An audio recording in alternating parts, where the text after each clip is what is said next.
2 ہفتے پہلے تقریباً اسلام آباد میں انور مقصود صاحب کے ساتھ 2-3 مہینے پہلے جو ہوا وہ آپ نے بھی دیکھا، ان کا ایک پروگرام تھا، وقت کے حکمرانوں نے اسے نہیں ہونے دیا۔ ٹی وی کے لیے اسٹوڈیو 2.5، اسٹوڈیو 2.25 اور ششو ٹائم جیسے یادگار پروگرام لکھنے والے انور مقصود سے جب ٹی وی اور تھیٹر سے دوری کی وجہ دریافت کی گئی تو انہوں نے ہنستے ہوئے کہا کہ اس کی وجہ اکیلے میں بتا سکتا ہوں، سامنے نہیں۔ آپ سنیے، سنتے جائیں، شرماتے جائیں۔ موجودہ ٹی وی کامیڈی کے بارے میں ان کا کہنا تھا کہ وہ دوسروں پر تنقید نہیں کرتے، اگر لوگ اسے دیکھ کر خوش ہو رہے ہیں تو یہ اچھی بات ہے۔ ماضی کے ذکر پر انور مقصود نے ایک جملے میں پورا منظرنامہ بیان کر دیا۔ انور مقصود کے بقول پاکستان صرف ماضی ہے، نہ حال ہے نہ مستقبل، ہم تو ماضی میں جی رہے ہیں۔ یہ جملہ میں ذرا دوبارہ پڑھ دیتا ہوں تاکہ ذرا آپ کی ذہن میں یہ پیوست ہو جائے، میرا جی چاہتا ہے۔ انور مقصود نے کہا کہ پاکستان کا صرف ماضی ہے، نہ حال ہے نہ مستقبل، ہم تو ماضی میں جی رہے ہیں، ثواب دارین حاصل کر رہے ہیں۔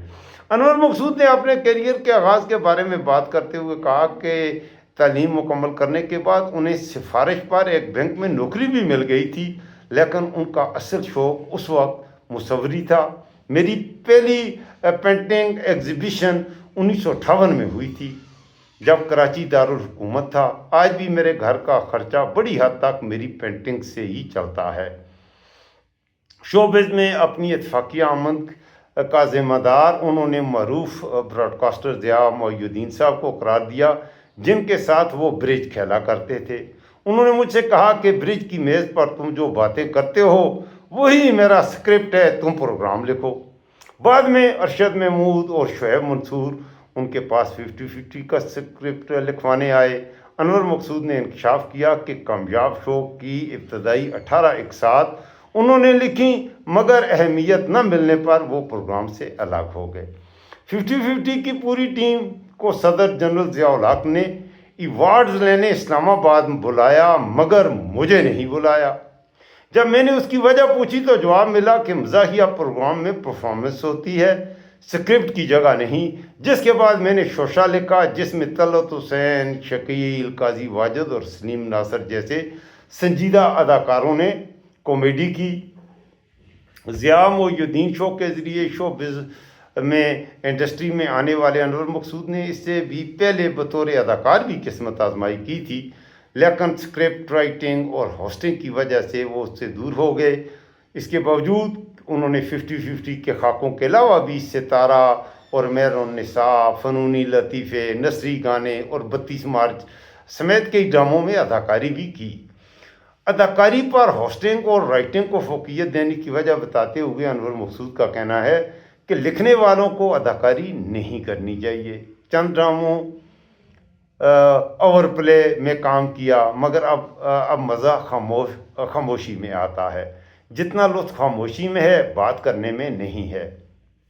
اچھا، انور مقصود نے جہاں ضیاء الحق اور پرویز مشرف کے دور میں سیاسی طنز لکھا، وہیں جمہوری ادوار میں بھی ان کا قلم نہیں رکا۔ البتہ ان کے مطابق سب سے مشکل دور جمہوریت کا ہوتا ہے۔ مرشلا میں صرف ایک آدمی آپ کے خلاف ہوتا ہے، جمہوریت میں سبھی خلاف ہو جاتے ہیں، مگر بڑی سے بڑی اور بری سی بری جمہوریت بھی اچھی ہے اور امریت سے بہتر ہے، یہ ہے انور مقصود کا کہنا۔ انور مقصود اور معین اختر کے ساتھ 4 دہائیوں کا تھا۔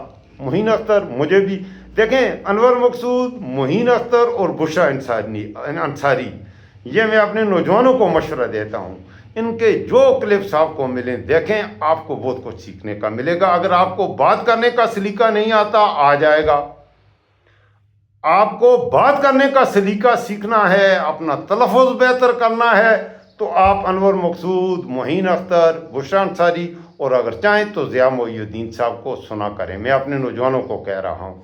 معین اختر کے ساتھ اپنی پہلی ملاقات کو یاد کرتے ہوئے انور مقصود کا کہنا تھا کہ معین اختر کا نام ضیاء محی الدین شو کے لیے انہوں نے ہی تجویز کیا تھا۔ ضیاء محی الدین شو کے لیے ہم نیا ٹیلنٹ تلاش کر رہے تھے، اس لیے میں نے ضیاء صاحب کو معین اختر کا نام تجویز کیا، جو اس وقت آدم جی تھیٹر میں شو کیا کرتا تھا۔ وہ اس وقت بھی لوگوں کی نقلیں بہت اچھی اتارتا تھا۔ اس نے جب آ کر ضیاء صاحب کے سامنے محمد علی، وحید مراد اور درپن کی نقلیں اتاری تو سب کو حیران کر دیا۔ ان کے مطابق معین اختر غیر معمولی ڈسپلن کے حامل اداکار تھا۔ وہ لکھی ہوئی اسکرپٹ میں رد و بدل نہیں کرتا تھا، بلکہ جیسا لکھا ہوتا تھا اس کو ویسے ہی کر دیتا تھا، جس کی وجہ سے لگتا تھا جیسے دو لوگ باتیں کر رہے ہوں، اور شاید یہی لوز ٹاک کی کامیابی کی اصل وجہ تھی۔ آپ لوز ٹاک کی پرانی ایک ساتھ بھی ضرور دیکھیے، یہ میں آپ کو سجیسٹ کروں گا۔ لوز ٹاک دوبارہ شروع نہ کرنے کی وجہ پوچھنے پر ان کا کہنا تھا کہ اس کرسی پر کوئی اور بیٹھا ہوا نظر ہی نہیں آیا۔ انور مقصود نے ٹی وی کے ساتھ ساتھ تھیٹر کے لیے بھی درجن بھر سے زیادہ ڈرامے لکھے، لیکن اس وقت جو پاکستانی تھیٹر کی حالت ہے، اس پر وہ افسوس کا اظہار کرتے ہیں۔ میں کئی مرتبہ حکومت سے کہہ چکا ہوں کہ کراچی جیسے شہر میں تھیٹر کو فروغ دینے کے لیے ضروری ہے کہ کمیونٹی سینٹر بنائیں، تاکہ لوگ اپنے علاقوں میں تھیٹر دیکھ سکیں۔ شہر میں ٹیلنٹ بہت ہے، لیکن اس کو دیکھنے کی جگہ نہیں۔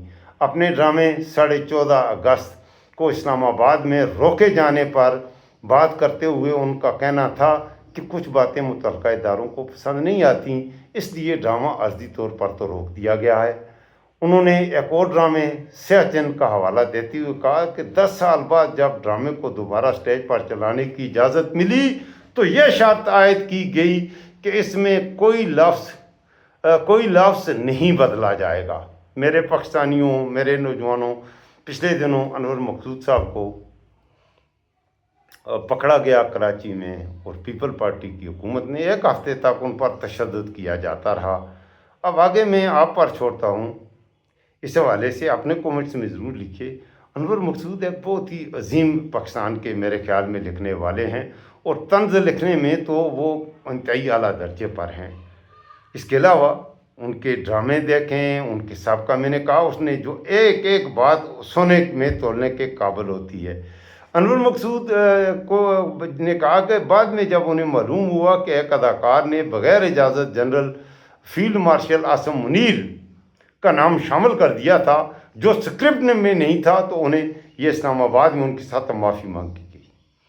عاصم منیر کا نام اگر لے لیا یا تنزیہ، وہ تو جنرل ضیاء کے سامنے بھی اس کا نام لیتا تھا، انور مقصود نے تو کبھی کسی کو نہیں بخشا۔ اچھا، میں اب آگے کیا بات کروں؟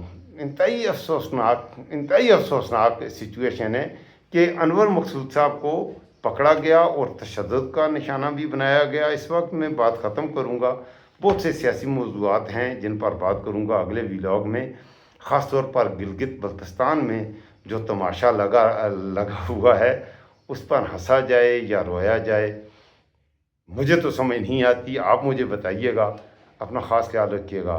اگر آپ کو میری یوٹیوب چینل پسند آ رہا ہے تو چینل کو سبسکرائب کر کے میری یوٹیوب فیملی کا حصہ بنیں۔ اس وقت دیجیے مجھے اجازت۔ اللہ حافظ۔